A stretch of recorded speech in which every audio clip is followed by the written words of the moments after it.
They said the courtroom was supposed to be a place of fairness, a place where truth and justice held the highest seat. But on that day, it didn't feel like it. 17-year-old Marcus Davis sat in chains at the defense table. His hands trembled slightly, but not from fear.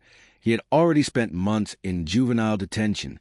What shook him now was the way everyone seemed to look at him, as if the case was already decided. The prosecutor smirked confidently. Papers stacked high in front of him. The gallery was filled with whispers and stares. And on the bench sat Judge Raymond Clark, a man with a reputation for being tough on young offenders. But what Marcus didn't know, what no one knew, was that this trial was about to turn upside down. The opening statements began. The prosecutor painted Marcus as nothing more than a street thug. He used words like irresponsible, reckless, and dangerous. His voice rose with each accusation, pointing at the teen as though he were a villain in a story already written. Marcus's attorney, Aisha Monroe, sat quietly, waiting for her turn. She knew how this courtroom worked. She knew the judge's reputation. But what she also knew was something the others did not. Buried in the law books, in dusty archives of past rulings, was a precedent strong enough to turn this case around. But would she get the chance to use it? When Marcus finally spoke, it wasn't to defend himself.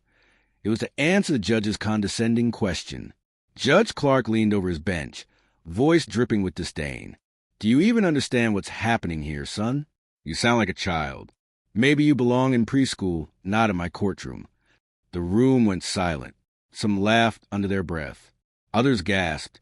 Marcus's mother buried her face in her hands, her heart breaking at the humiliation. But Marcus didn't react the way the judge expected. His eyes narrowed. His lips trembled, not from fear, but from the anger of being underestimated. The prosecution rolled out its case, witness after witness. But inconsistencies began to show. Timelines didn't match. Testimonies shifted. Aisha pointed them out, but each time she spoke, Judge Clark cut her off. "Move on, counselor." Objection sustained. "Keep your theatrics to yourself." The jury shifted uncomfortably. It was clear the judge was not neutral. Still, Aisha pressed on. At night, she stayed awake combing through books, searching for the legal weapon she needed.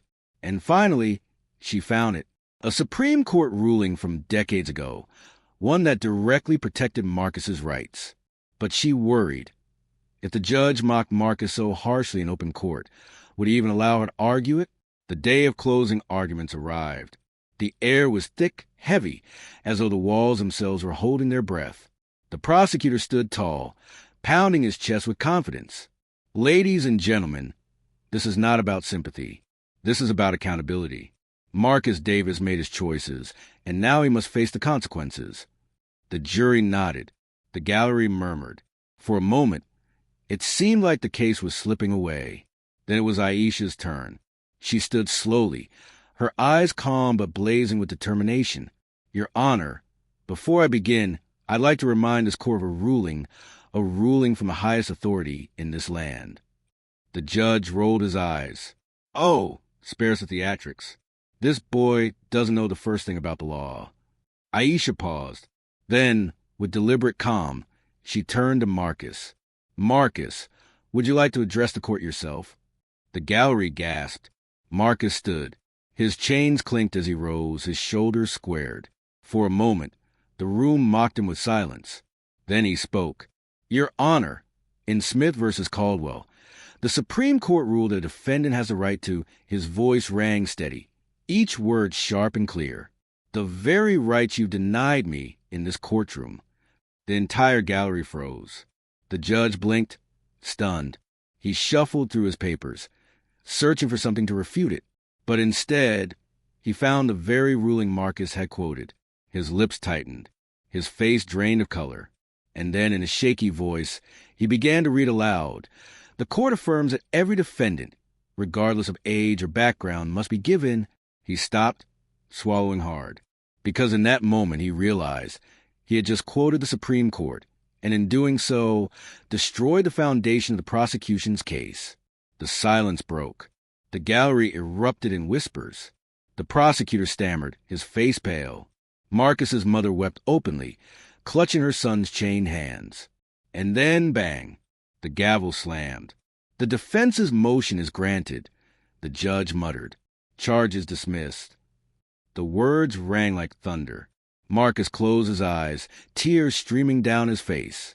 He had come into the courtroom mocked and belittled, but he walked out that day not only free, but vindicated. And for Judge Clark, the shame lingered. His mocking words had turned into the very rope that unraveled his authority. Because in that courtroom, on that day, justice wasn't spoken by the powerful. It was spoken by a 17-year-old boy who refused to be silenced. That day, Marcus learned that the law was more than just books and judges. It was a weapon that could cut through arrogance, a shield for powerless, and a voice for those mocked and ignored. And as for the judge, his reputation never recovered.